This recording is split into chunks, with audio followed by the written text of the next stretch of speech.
Oh,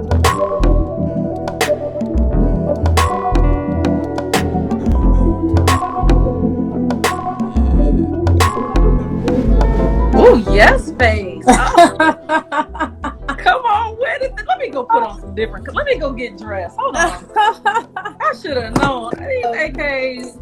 Just go, come on, full face bead. Yes. How you doing today? Hi, Connie. How are you? I'm good. Hair whip. Come on, God. Yes. No, this is just me trying to pull something together. Well, you pulled it together. You definitely pulled it together. Thank what you. We're going to do, we're going to start off with the introduction so people know who I am, who you are, and then we're going to hop on into this interview. Okay. So for those of you guys that don't know, I am Connie S. Falls, the S is for Systems. I spent the last 13 years creating businesses for entrepreneurs and those that are looking to get into a space to be able to create genuine virtual generational wealth for their businesses. I created Mds Podcast because I am surrounded by so many dope people, and God has really, really blessed me to have great connections and a great, Joy and I call friendship portfolio of people that if I need to. I like that word. You like that? Yeah. Friendship portfolio. Yeah, our friend portfolio, literally, I'm able to get on the phone and call and have access to super dope people. And I know in all these years of working that everybody doesn't have that access. And I feel like for years I was taking it for granted. So now I wanted to at least open the conversation up to where I get to have these dope conversations with people that I already know. And eventually to get to where it's people I don't know. But right now, these months have just been people that I know that are super dope. I've watched their journey over time. And when people look at like a doctor, Nicole Garner, and they see all the amazing things that she's doing, you think that she just started out like that.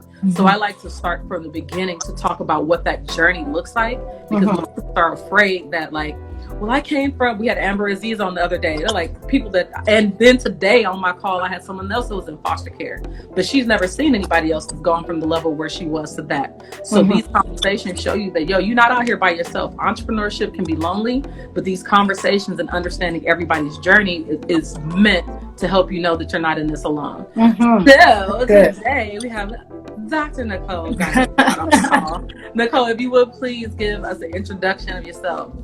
Well, thank you, Connie, for putting this together. And I love the name because I just feel like there's a lot of BS that's attached to the thought processes that we have surrounding business, right? Not the realistic side of everything.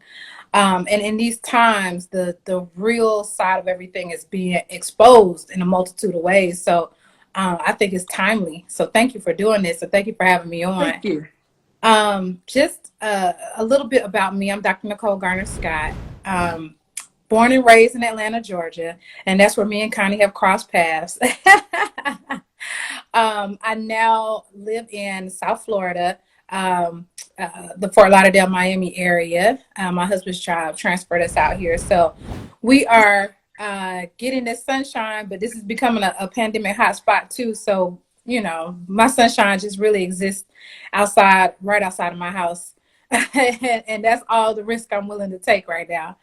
But I'm a serial entrepreneur. I've been in the entrepreneur space. It's been 15 years now. I have started with my PR agency, the Garner Circle PR.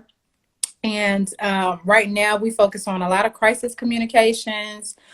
We do a lot of diversity and inclusion consulting, which it used to be a hard sell for me to convince people of why that needs to be a very integrated process. And now, everybody's calling left and right, which is a blessing to me in that way too. And then also because I truly understand how to not make this a moment, but make it a movement, and really call for that accountability from a lot of the companies that are addressing this. So that's what I'm doing in the PR space. And then a few years ago, I had a chance to start my baby, which is Mount Financial Services. And I specialize in doing money coaching.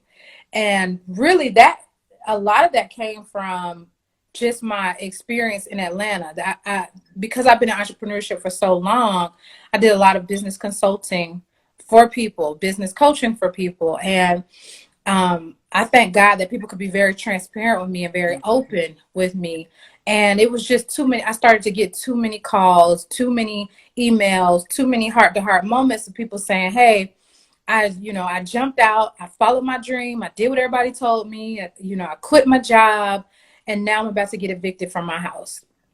Or I went to all these conferences, I purchased all these books, I followed the path directly, but now I'm about to get put out of my boutique space, or I'm about to lose something very dire in my life. And I was like, well, this is way further than us talking about marketing or us talking about your business practices.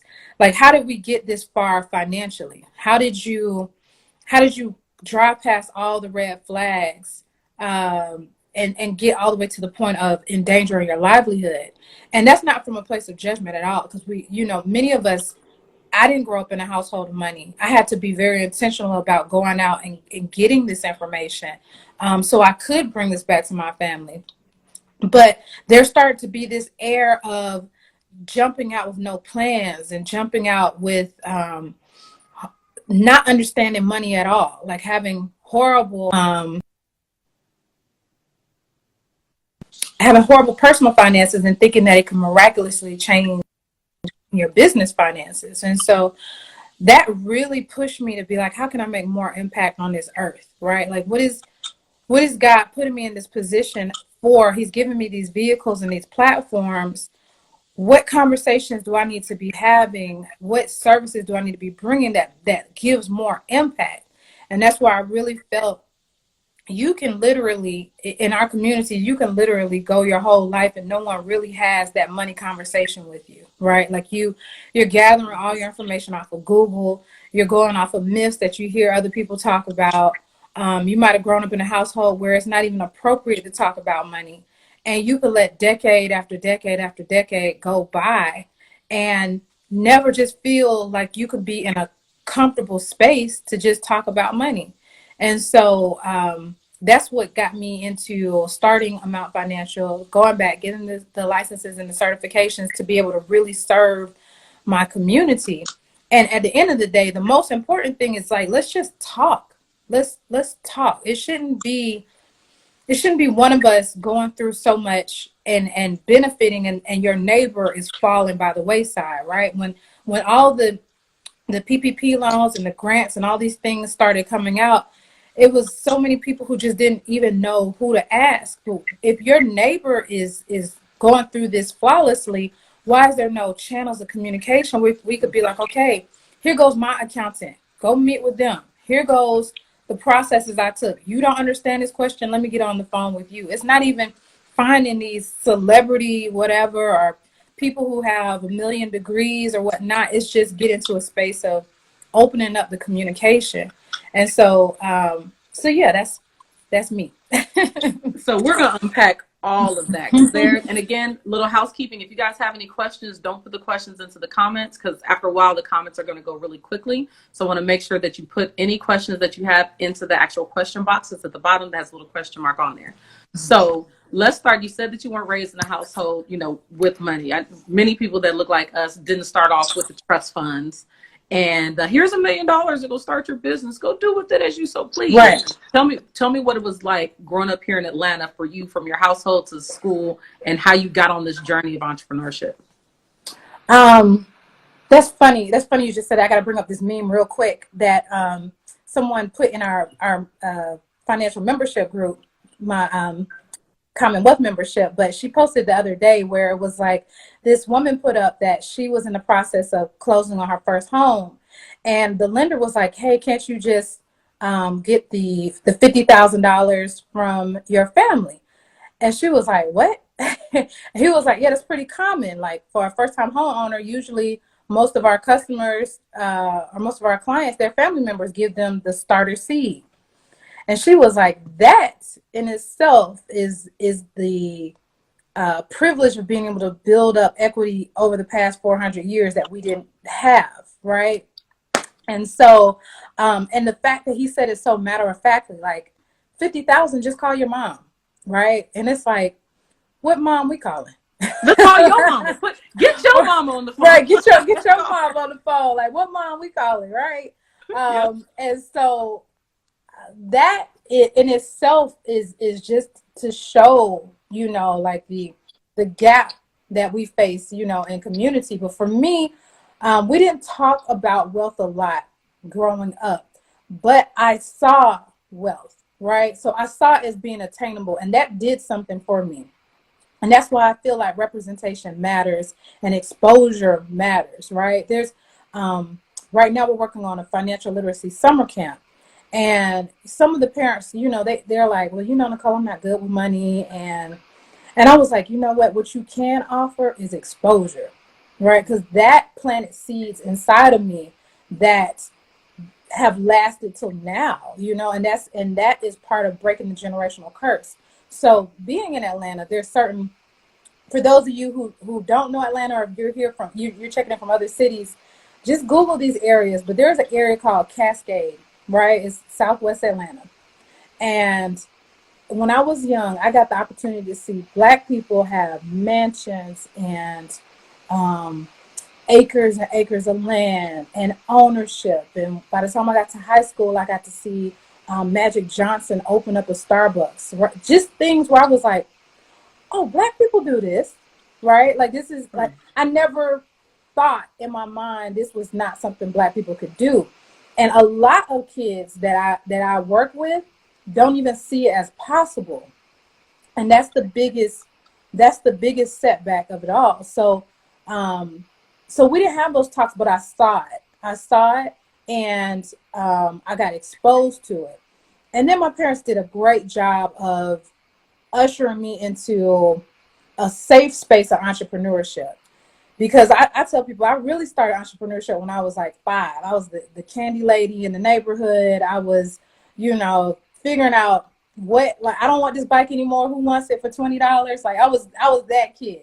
And your mom was like, I paid $70 for this bike. Really? But I'm like, look, we got a whole new $20 bill. It was very important that my parents put me in places where that could be filled with positive energy, because when you're young and your brain is still forming, your maturity is still growing, and you get excited about money, it could go in the wrong direction really quick too. You start thinking, how can I get it fast? How can I get it, by any means necessary, and those things. So your parents play a large role in how to cultivate that energy for you wanting to create your own, right? And my dad did a really good job of asking me what was my why.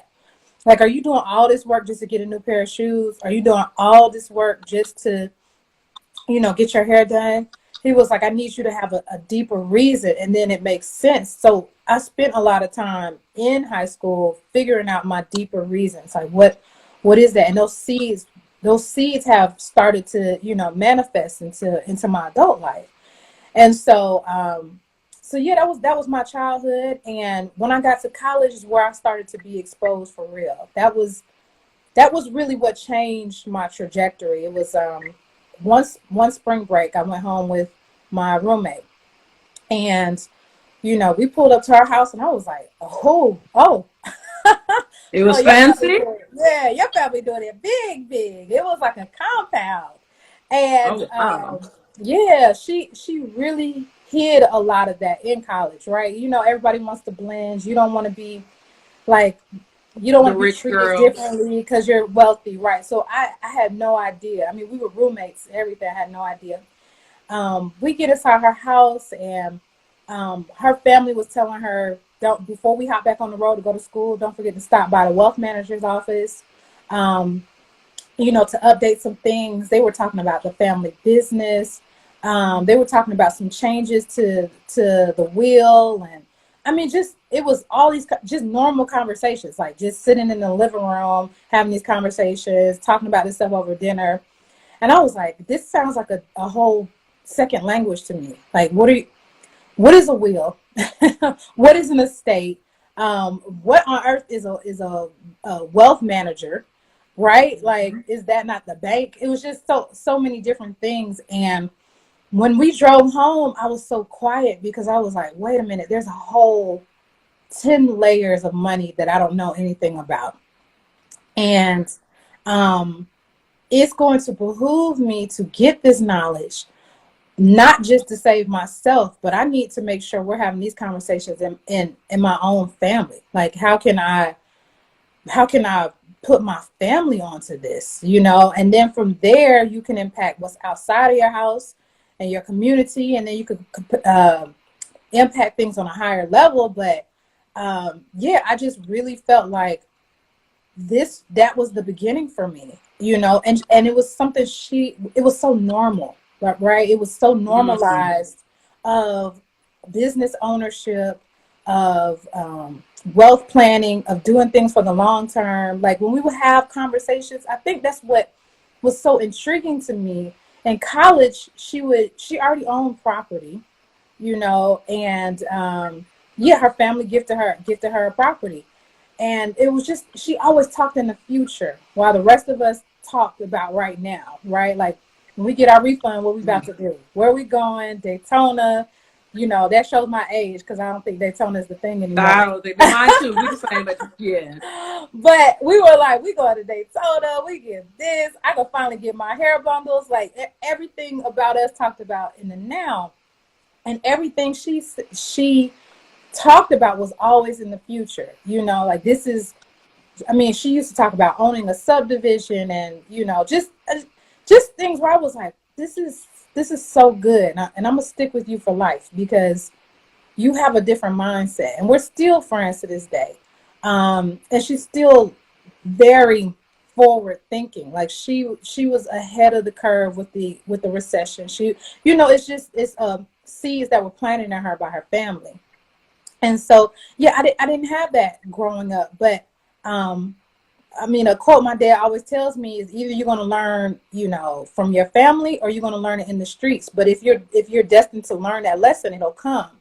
And so some people feel like, well, they use that as an excuse of not knowing those things growing up. But the lesson will come to you.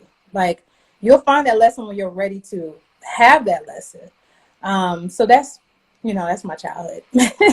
Girl, that piece, there's always a transitional moment for us where we're like, yep, that really pivoted how your mind thought. Imagine if you had never went home with her for that summer, for that spring break, your mind would have not had the opportunity, even young, to take a different path. Yeah. And that again goes to what Joy and I conversation is always about, is the friend portfolio and being able to have that access. Yeah. So let's talk about friends.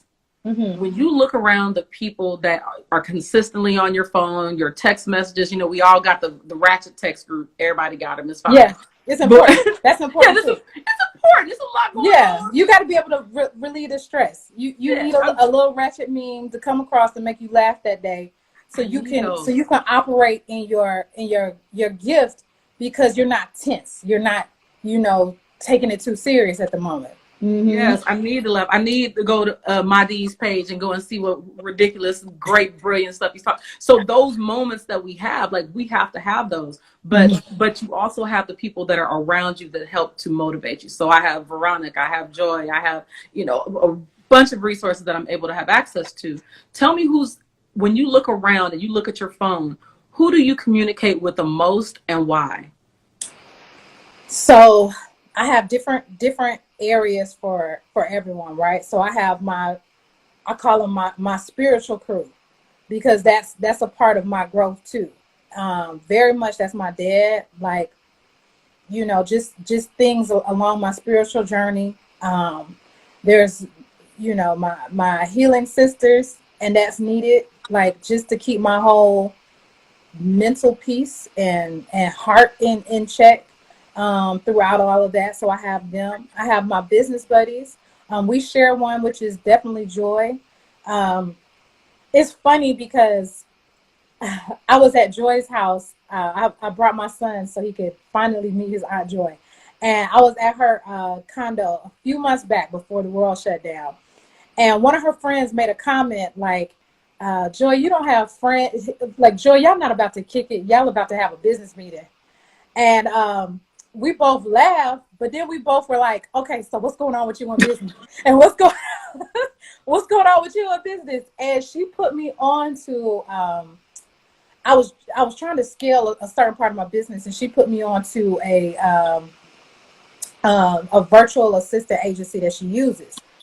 Game changer, right? But we're still checking on each other as far as like health, wealth, life. We're not skipping past those moments, but we also bring in like, okay, do I have a resource that can help move you forward? Do you have a resource to help me move forward? We share another one, which is AJ Joyner, who is Yeah. a whole blessing. A whole blessing in our A industry. whole blessing in himself. And you gotta have, I have those big ideas, right? The ones that everyone else is like, you're doing too much, Nicole. You gotta have a few people around you that have done those big ideas, or they can see the validity of those big ideas and help you figure out, okay, these are the things that are needed to make that go. My husband, very much, we're constantly pushing each other, and I needed that in a marriage. Like like the bad part of me dating in Atlanta was I always got labeled like, oh, you're one of those type of girls. Oh, come on, God. Let's have a conversation. Come on with it. You know, Come on you're with it. Yeah. ambitious. You probably don't even want kids, and would you even want to be married? And I mean, just all of those different things. And All the I, stereotypes. yeah, and I knew that I had to be in a relationship with someone that would be like, I see areas that I can still push you in. You and you're open to it. You see areas you can push me in, we're open to it, and we make the greater good double. Like I mean, I wish I could say I have it all together. I don't. It's certain areas that I thrive in, and it's certain areas that I'd be like, Lord, just I need some help. And he could be very honest with me. I don't need someone around me that's like, you're doing a good job, and everything you put your hands to, and that happens, especially for a lot of Black women, where you get the choir of, girl, you want to figure it out, or girl, you're successful, you'll do good. And it's like, I'm not asking you that. I know, I know that it'll work out, but I need some feedback. Like, where do you see me slipping, sis? Like, where am I not dotting my T's? Where am I not crossing my I's? Whenever sometimes I type fast and I might have a typo in a post, right? And there's somebody who slips into my DM and says, hey, I just want you to keep operating in excellence. You had a typo there. I love that. Like, I love that. Like, keep pushing me to greatness. Like, it's important. I never get offended by those moments. I seek those moments, and I seek those type of people to surround myself with. So why do you think we struggle with that? Part of it, because I see it on all sides, is that because my D does the same thing. He'll send me a message and be like, yeah, go on and read this before I post this fire, because it's gonna be lit. And I'm like, yeah, you got a typo right here before you. But that type of accountability we need. Why are we so afraid of having accountability? We believe our own hype. We have gotten to a point where we let the world convince us that we're bigger than human nature, right? So it's a weird dynamic. I'm very glad that I have a hybrid of growing up without social media and then being exposed to social media later on in my maturity, because I never see any of this as reality, right? Like I see it as an extension to ways that you can get messages out there. I see the purpose of it. I see the benefits of it. But this is not all truth to me. Whereas many people get into the space of feeling like this whole social platform is all truth. And so let's say you have 50,000, 100,000, 400,000 followers, and they cling to your every word. You start believing your own hype. And so when you have people around you that are correcting you, wanting you to live in your excellence, you see that as them exposing a dent, or you see that as them exposing, something that you deem to be untouchable. And that's to your own detriment. Like, there is a book I read. This is very random, but I'm in yoga school right now. And there is a book that they had us reading that just talked about you stop growing when you, as a teacher, when you when you start to feel like you're untouchable, like when you become uncoachable, when you feel like you've hit your highest level of perfection, that's when you start going down. That's when you start going backwards. And what I see in the online space is the algorithms work against self-discipline, right? The algorithms will have you have a whole group of thousands of people who believe everything you believe. And so you're looking at those statements, and you're putting up your opinions, and everyone's clapping, and you're forgetting that that's just one perspective of it. That's just one way of looking at it. And I invite people all the time. I pray that I continue to cultivate a very diverse in mindset, diverse in beliefs group of people around me, because sometimes I have those moments. Sometimes I'm like, oh no, I know this. What I do know is this. What I do know is this. And they'll be like, can you not see it from another perspective? And I'm like, you're right. Like, I can see how that could. Yes. Especially when it comes to money, right? Like, how you can deem something is a lot of that is based off of cultural sensitivities. A lot of that is based off of triggers and traumas that you had with money growing up, right? So if money was a very negative thing for you, there's no way you could tell somebody you just need to have more discipline, right? Because it's past that. It's gone past that. It's gone to an inner relationship of how they even deem the energy of money. If every time you came home and you had to move, or you constantly getting put out your place, or the lights were getting cut off, or every time all your friends were able to do something, you asked your mom for money and she always said she didn't have it, that cultivates a whole different persona. Like, that's a whole different way. So people get really cocky, like, I did it, so can you. I paid off my debt, so can you. I saved my money, so can you. And it's like, sis, our journey wasn't the same. Like, I gotta heal in some of these areas. I gotta address some of these things, and then I could get to the level of movement.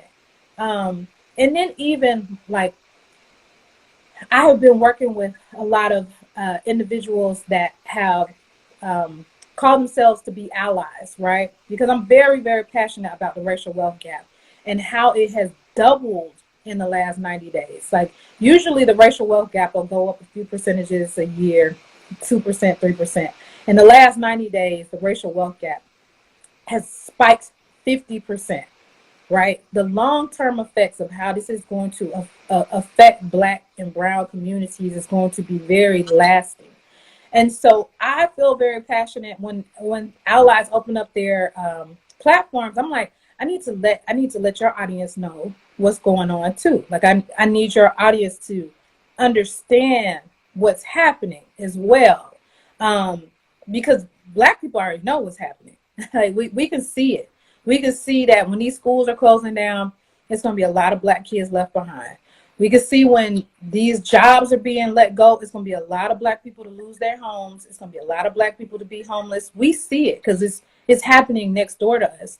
So I've been very passionate about making sure the world sees it. Other people see it too.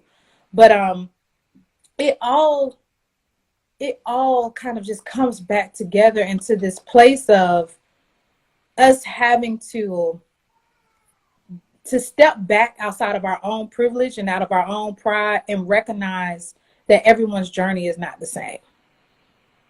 And I think I agree 100%, because everybody's path has molded you into who you are. Right. Like, imagine how different your journey could have been had you not had the friend that you went home with, and your mind exploded and you were like, no, bro, this is possible. Right. So, and even when I look at my daughter, now that we're parents, we look at our kids, and in our mind, we're like, okay, what are all the things that we didn't learn, or the things that we learned improperly, or that our parents just didn't even know to teach us, that now we can give into our kids? Yeah.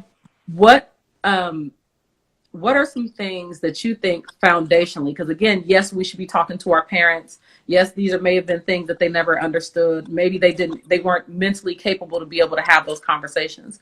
What are some seeds that we should be sowing into the future?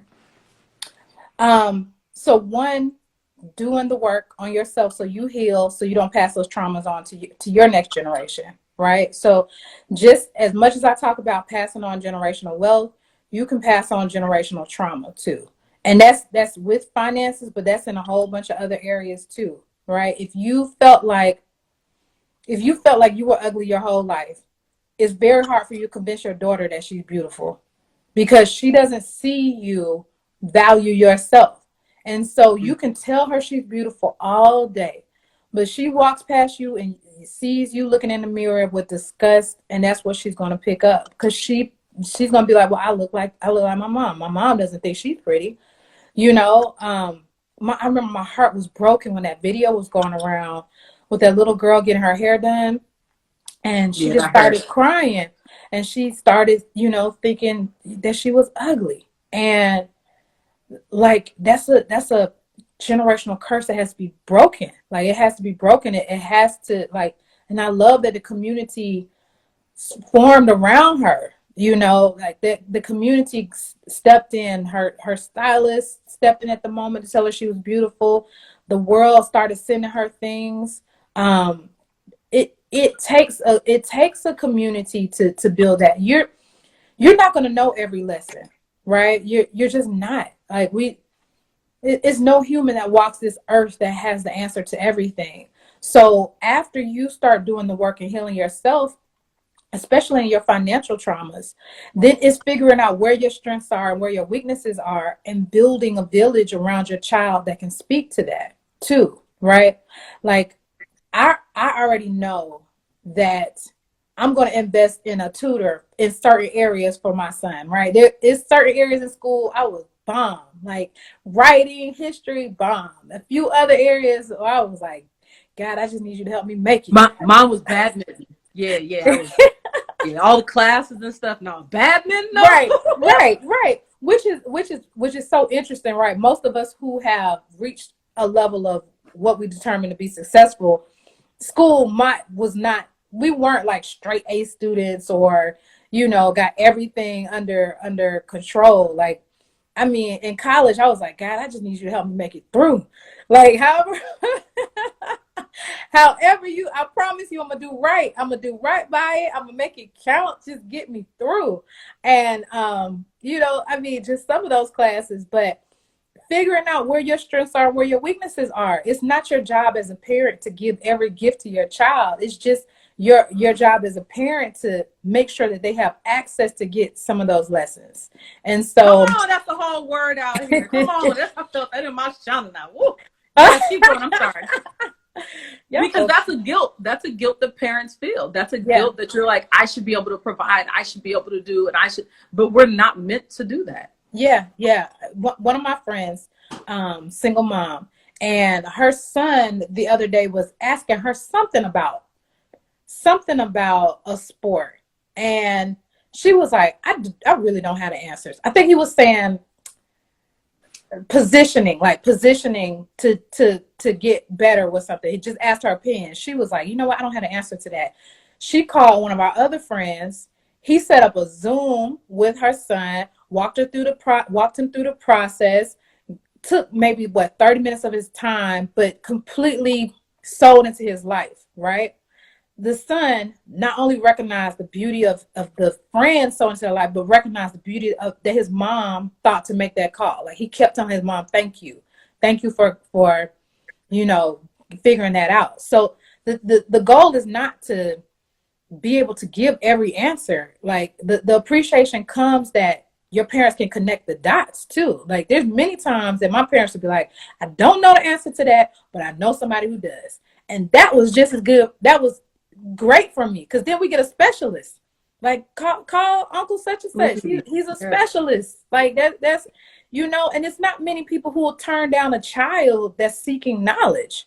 So that's number 2. Number 3 is exposure, right? Whether you believe in college or you don't believe in college, whatever that decision is for you, you owe your child exposure in some type of realm, right? Like, many of us grew up thinking that the way we grew up was the way that the world was, right? And unless you were very much exposed to a lot of reading, You know, even though the internet gives us a lot of access, it's still skewed to your preferences. So exposure is very, very key. You know, I mean, hopping out of your fear and letting your child go somewhere or be around some people that don't look like you, or come from a different background, or those different things. It's just to get their mind open to there's other ways that things could be done. And that in itself is generational wealth, because you questioning things puts you in a better place, because many of us get into debt because we feel like that was the only option, right? Like, you feel like you get a credit card when you go to college because that's the only option. You feel like you spend an astronomical money on student loans because you feel like that was the only option. You feel like you go out and get a brand new 2020 car because somebody told you that you're supposed to build up your credit that way, but they didn't tell you if you can't afford it, then you have to run your credit anyway. Like, you do a lot of things because you feel like there was no other option, and that's because of limit to exposure. But the more you start getting exposed, the more you start realizing, let me question this a little bit. You know, I asked a lot of questions when I was a child, and it annoyed the hell out of everybody. But it you know, like, my parents used to say sometimes, like, everything, you got to question everything. But they raised me to be a free thinker, you know, and I know the karma of that is going to come back because my son asks questions now, right? It hurt so bad. I already know the karma of that is going to come back, but I am willing to endure it because I know that that's going to put him in a better place when he becomes an adult. Question it. Don't just accept it for what it is. Don't just take a handout. Don't just take advice from people that haven't accomplished that journey. And so I think exposure. And then lastly, I feel like if you are a responsible parent, then this is only if you're responsible. If you're still working on things yourself, don't do this. But if you can set your child up with the alley-oop, then that's a beautiful thing. If you can have your child graduate high school with an 800 credit score, that's the gift of a lifetime. Way more than a new car, way more than a you know, whatever shoes they wanted, or new iPad or anything like that. Like, if you can open up, if you have good credit and you can open up a credit option for them and positively build that, and they start off in life ahead of the game, great. If you can gift them a property while they're in school, and you know, they can rent out the rooms to their roommates that are going to pay somebody else anyway, and they come out on top, you know, that's a beautiful thing. If you can spend a few extra dollars and put them through some financial literacy program, because the decisions you make at 18 or 19 are crucial decisions without you having any insight on it, right? That's when most of us messed up. That's the decisions that are haunting us. Me too, very much me too.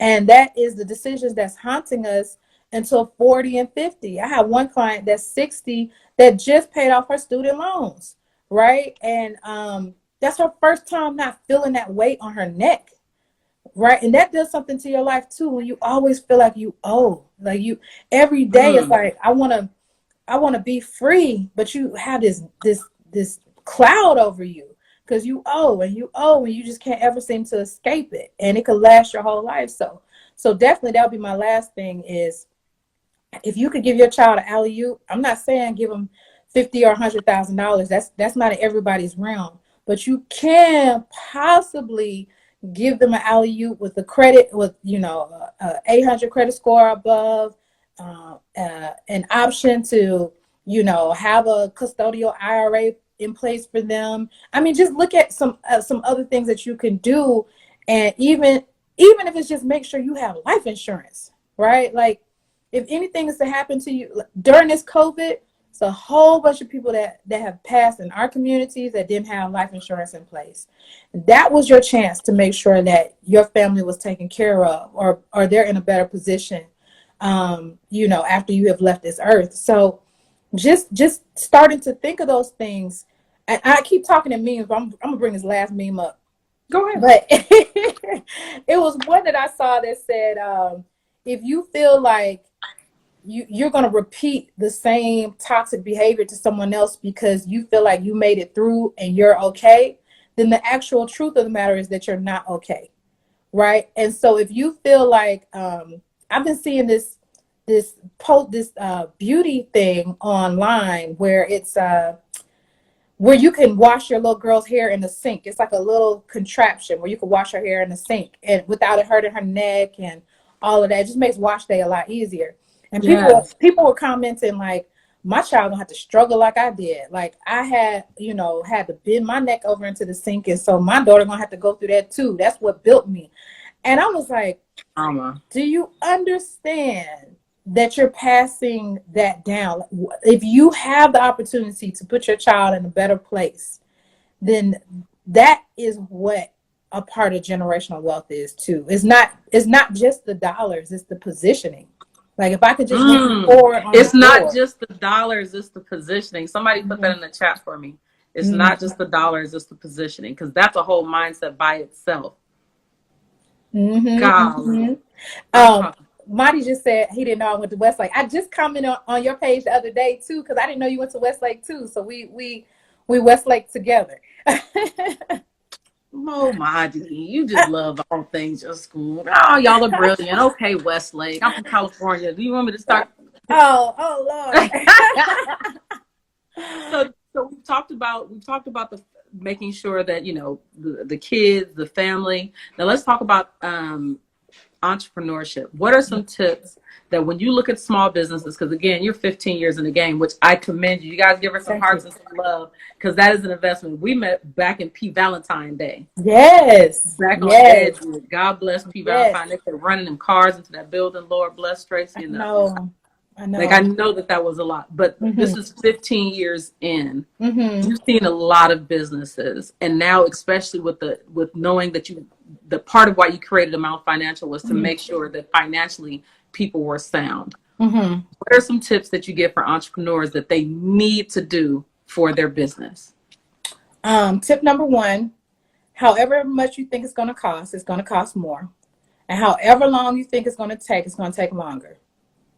And so if you wrap your mind around that, you won't open businesses on the edge, right? Like people open up businesses with just enough money to get the door open. And it's a grand opening and a grand closing because you gave no breathing room to the situation. So whatever even in online, people feel like you can escape a lot of the costs associated with doing business, with doing it digitally. But all these things catch up too. Like you have a web platform you're paying for, you have hosting that you're paying for, you purchase your domain, you purchase an email marketing system, you purchase some type of CRM or customer retention platform, you start paying for a virtual assistant. Before you know it, you paying what you would pay to stay to be in a brick and mortar in your online space. By the time you add Facebook ads to it and the expertise of Connie, we out here spending. Definitely gonna spend with me. Come on. We out here spending. So you gotta assess the entire thing. That's number one. Number two, get good with your personal finances, and that will transcend into your business finances. Wherever you see your weaknesses, your financial habits that aren't up to par. If you feel like you're scared to look at your credit report, you're scared to look at your bank account, whatever those things are, it's going to transcend into your business practices. So get real comfortable and get real intimate with your money now before you go into the business space. 3, assemble a dream team. You're not going to know everything. Put a money coach, self-plug for us, on your team. Put a accountant on your team. Put people who specialize in that. When you're getting your taxes done, it's not the time to be like, oh, my aunt does taxes, I'm gonna just go to her. If she's just doing it from a place of hustle, if this is not what she's focused and giving excellence in, right? Because then you get mad when you get messed up. There's so many people who couldn't qualify for the grants and everything being offered because their stuff wasn't together, because you shortchanged it and went to your aunt and whoever else because they could give you more in the temporary time, but they weren't helping you build legacy. They weren't helping you build things for the long term. So you want to have that in place. You want to have your dream team of professionals in place. And then I would say lastly for entrepreneurs is to understand cash flow and really understand cash flow in a recession economy, right? And so that is not a surprise. We all understand we're in a full-blown recession. Understand from the time you get paid to the time things are due to the time that the money actually hits your account, to all those things need to be accounted for, and you need to add a buffer time now to those different things, right? Like your clients that could usually, for the last 5 years have always paid you on time. Tomorrow they might suffer a loss in income in the household, all right? Like your client may still be doing well, but their husband just lost their job or their wife just lost their job. And when it comes to paying you for ancillary service or putting food on their table, they're going to make the livelihood decision first, which is going to trickle down and affect your cash flow. And so that's why you need to be very conscious and aware. And I'm going to just add this last one. You got to have multiple streams of revenue in this point, in this world. If you are banking it all on one thing, you are going to get caught slipping. As many ways as you can bring in money. And I don't mean start 27 businesses either. Think of the areas of the pain point of your audience and how can you better show up and serve them? Where are you leaving checks at the table? Where are you leaving money in the unspoken conversations? And figure out how you can offer something in that space. A lot of people have kept their businesses alive by doing masks. At this point, everybody does masks now, right? But I think I'm gonna have one. But the people who pivoted in the beginning, the clothing lines who pivoted in the beginning and those different things, that's how they kept alive. That's how their businesses kept alive. And so mask might not be your calling, but what is that thing everyone needs right now that falls under your skill set, that falls under what it is that you do, and show up and serve in that area so that you can increase the money flow.